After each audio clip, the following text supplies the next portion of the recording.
Welcome back. So today we're going to talk about diphthong EU. Um, so let's go through the description here.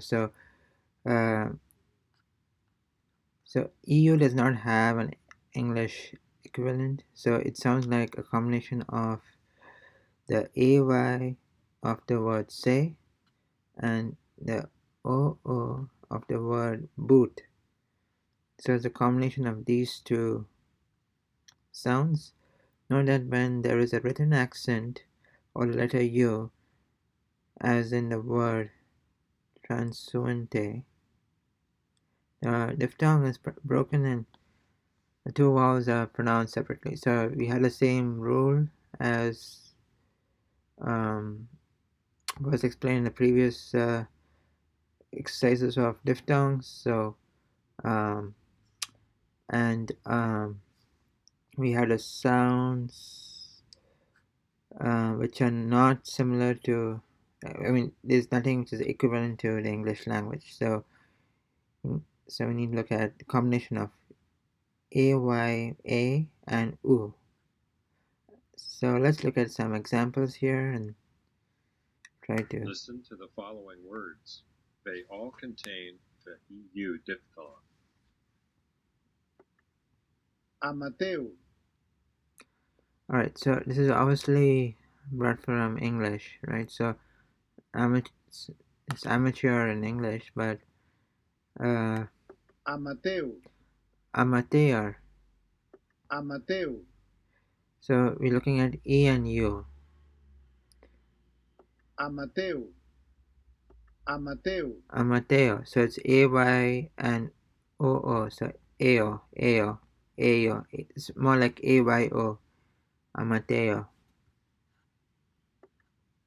Neutral. Neutral. Neutral. Neutral. Neutral. Neutral.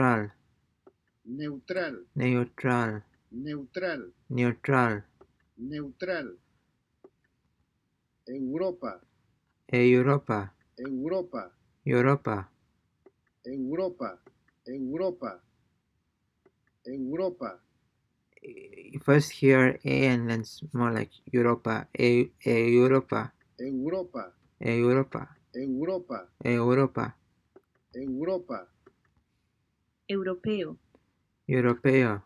europeo, It's not Euro, it's Euro. europeo, europeo, Europeo. deuda, Deuda.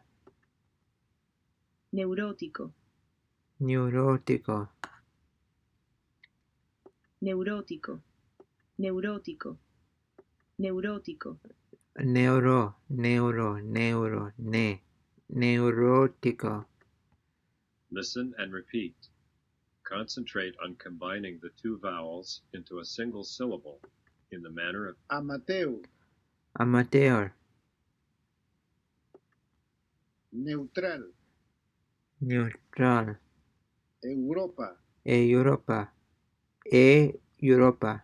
Europa. Europa. Europa. europeo, Europeo. europeo, Europeo. deuda, Deuda.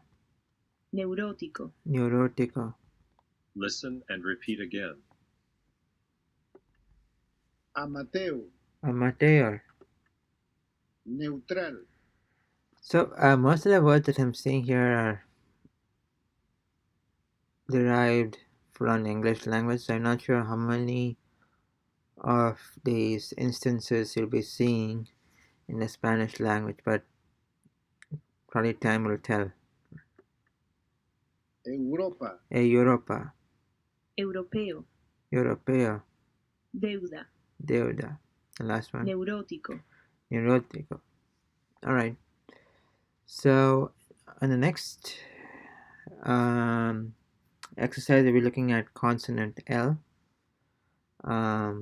So until then, see you next time.